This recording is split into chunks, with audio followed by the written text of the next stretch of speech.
1 and a 2 and a 1, 3, 9, 7. Boop, beep, bop, boop, boop, boo. Beep, beep, beep, beep, beep. Remember, like a few months ago, when I was going to try and actually do theme music? I mean, honestly, whatever I do is the theme music. There's no this. Okay, look, the show has a very small budget compared to other shows. It's only a couple million a year. So, and a lot of that goes to, phones and the reception and all the, a lot of that kind of thing. So when it's all done, said and done, we don't have money left over for theme music composer. What are we? Hello, Larry? That's pretty good. I like that. I'm happy with that reference. God bless McLean Stevenson. Stevenson. What am I going to start with? I'll start with this one. First up this week, we have Love Everlasting, number one. It's from the good people at Image Comics, and it is written by Tom King, which is the main reason I bought this. As you can see, it is a bit of a romance comic, but there's also some other stuff going on. Honestly, they did a. I feel like I could be honest with you. They did a few. I guess it might have been a couple months ago now, but a few weeks ago, they sent us at the shop a bunch of bookmarks to promote this, and I didn't know. I think what it is it's like a. I honestly don't know. It just looked very intriguing. And Tom King is a really good writer, but he mostly writes for DC, so I've not yet read a lot of that stuff. I read his Mr. Miracle, which was DC, which was really good. But before that, he wrote a Vision series for Marvel that I absolutely adored. Also drawn by Gabriel Walto, which is not a bad team at all. So I don't know what this is going to be. Let's find out together. Also this week, Predator number one. There you go. I haven't seen the new Predator movie entitled Prey, which I think is a very clever name. I will. I've never seen any of them past the second one. No, that's not true. I have seen the first two Predators several times. The first two, in fact, not that long ago. And I've seen one, if not both, of the Alien versus Predator movies, but I've not seen any of the other Predator movies. But I like Predator way more than I like Alien, and I've not seen any Prometheus, so I can't even speak to that. Those, if you're not aware, those three franchises are all kind of in a shared universe, 20th Century Fox universe, I guess. This is written by Ed Brisson, who is also currently writing There's Something Wrong with Patrick Todd, which also came out this week, number 2 did. And he's written Ghost Rider. He's done a lot of other stuff for Marvel, and he's become a favorite of mine. Drawn by Kev Walker. Look at its cover by Kev Walker. Yay. I know Kev Walker's name, but I don't know where I know it from. But I'm very excited for this. As I said, I just watched the first two Predator movies not that long ago, and I watched them. I watched them a couple months ago at the shop. We had them on, and then during quarantine, I watched them also, and they only get better. There was definitely a time where like I really got sick of Schwarzenegger, and so I really I remember watching the first movie in like the early 2000s and being not that into it. But then I went and saw a midnight screening of it a few years later, and it was midnight screening for almost anything is going to be better, especially for something like that. And if I'm not mistaken, the theater even let us bring in booze. Although I don't think I was driving that night, so I don't think I drank anything. But yeah, it was fun.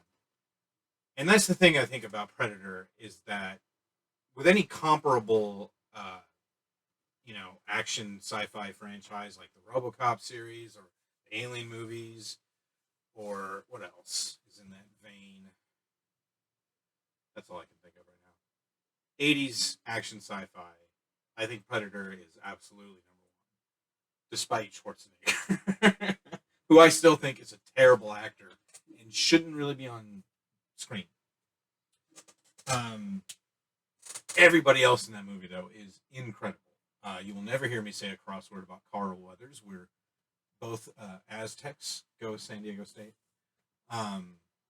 Shit, I lost his name. The guy who plays Mac is another black fellow who's been in a ton of things, and I Love him and everything. And even the guys like, well, Jesse Body Ventura, obviously, big fan.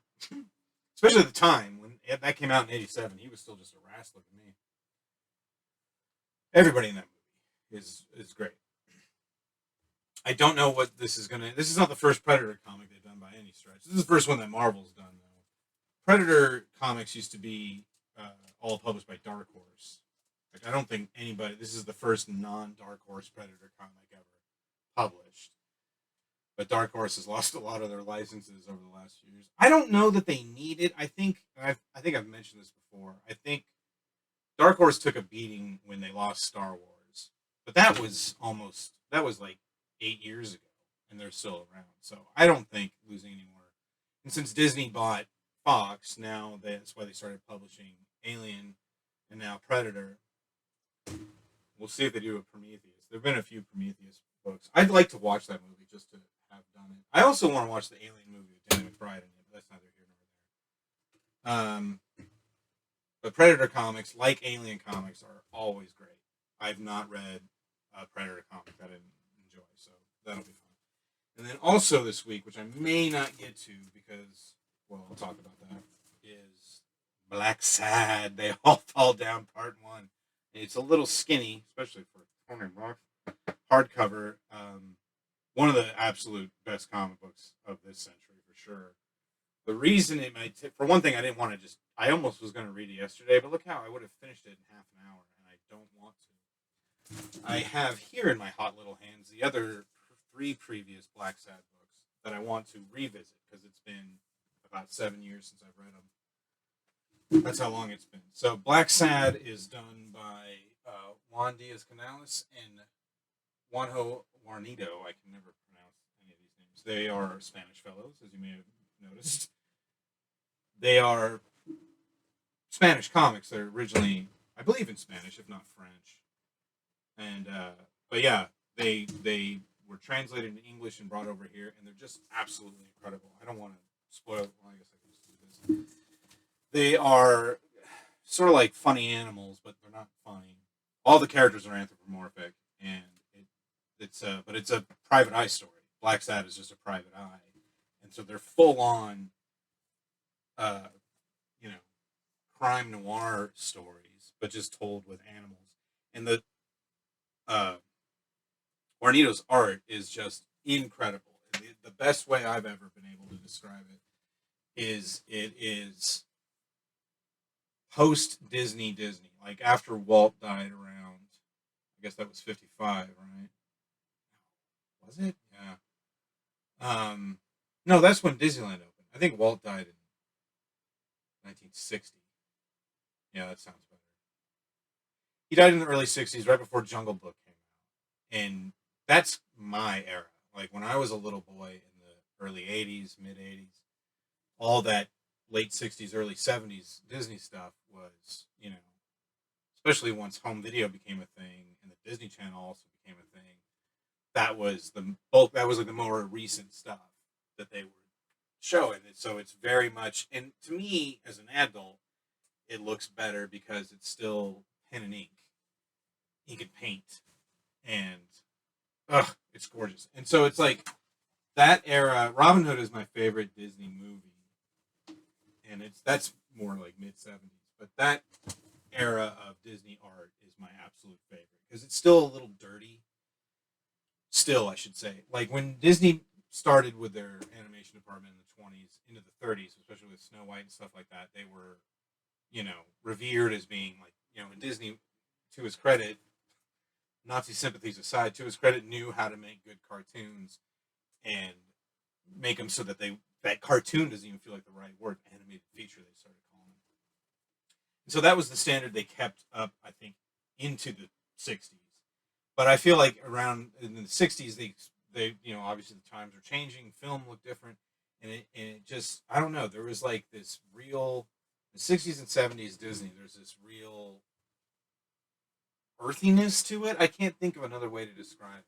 I'm not a Disney scholar by any stretch. I'm one of those weirdos, but I do really enjoy, I mean, they are one of the biggest entertainment producers in the universe, for Christ's sake. And they've done some really, they just a lot of crap, but they've done some really, really good stuff. So yeah, that's what Black Sad reminds me of, and I'm super excited for a new Black Sad. And honestly, I'm just super excited to have an excuse to read the first. This is the first volume published in America, but this is like I think the first three Black Sad stories, and then they smartened up and started doing them as singles because they knew dorks like me would buy them. So this is the fourth. This is Silent Hell. Amarillo is technically the fifth, and then They All Fell Down is apparently two parts.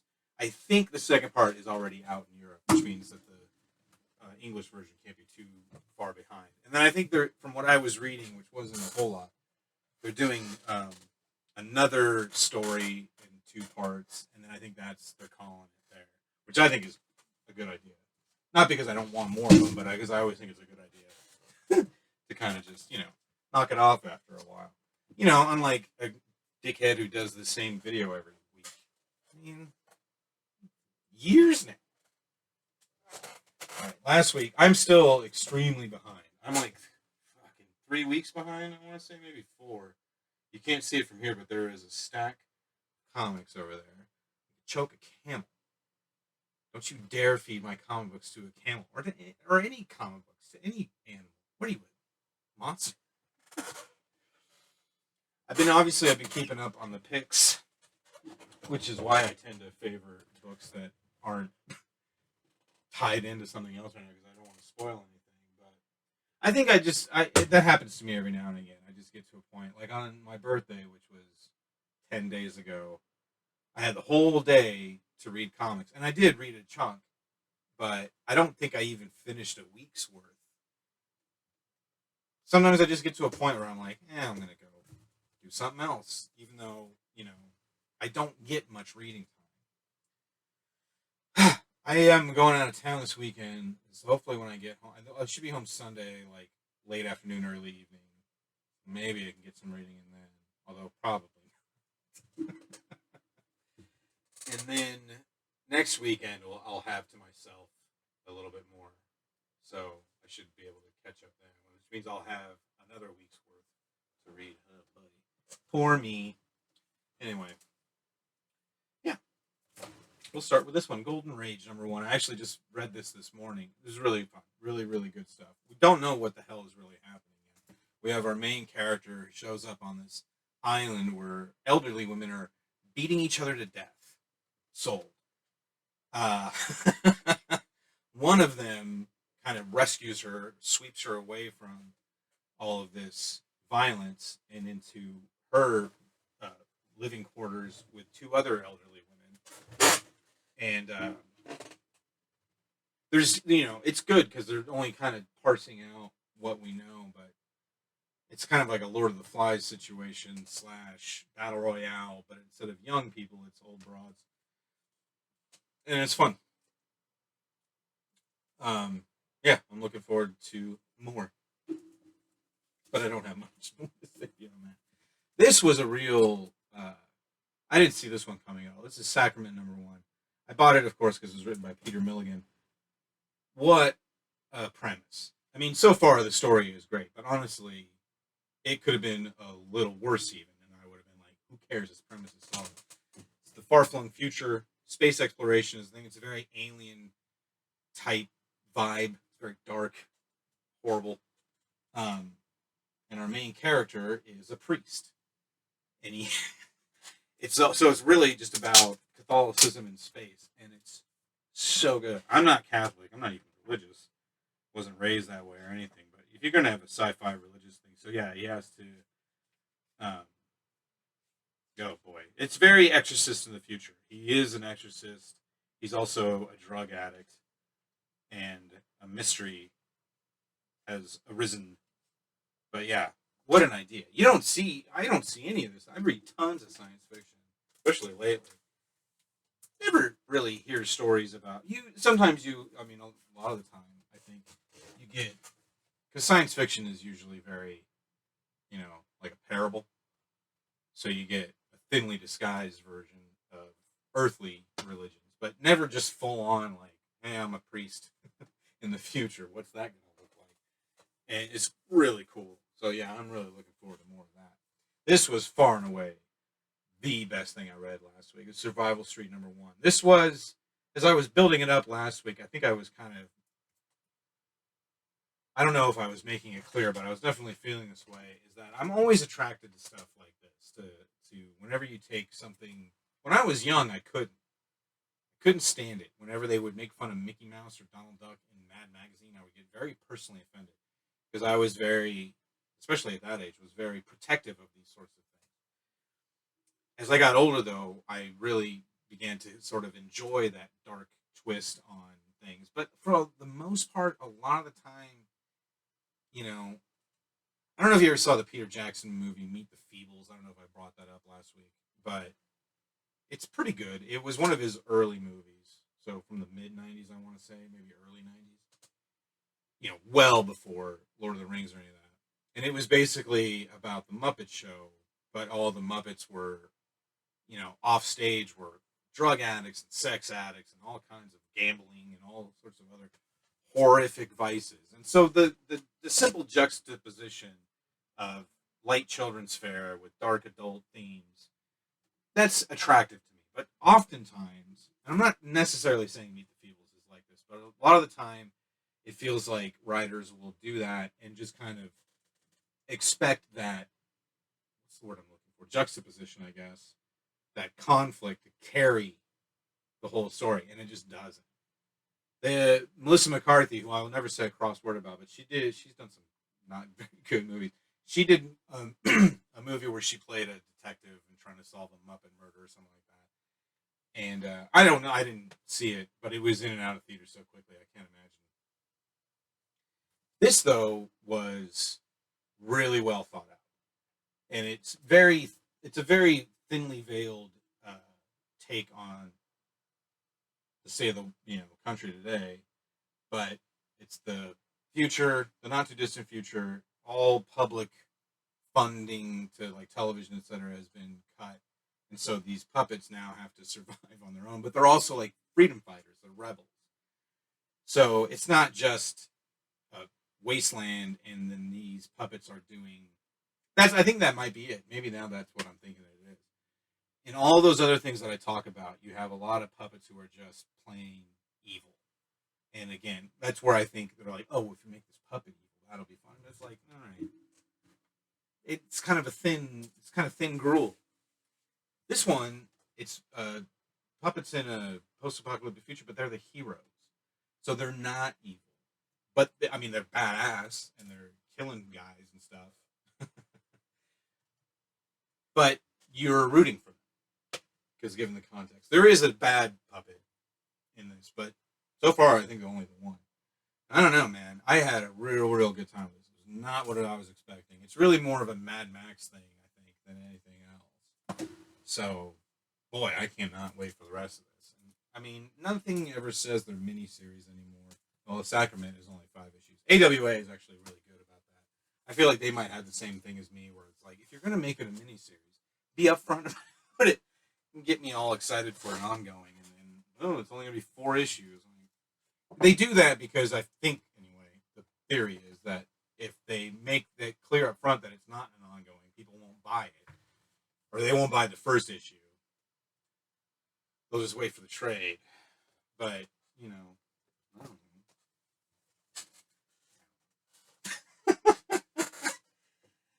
Okay.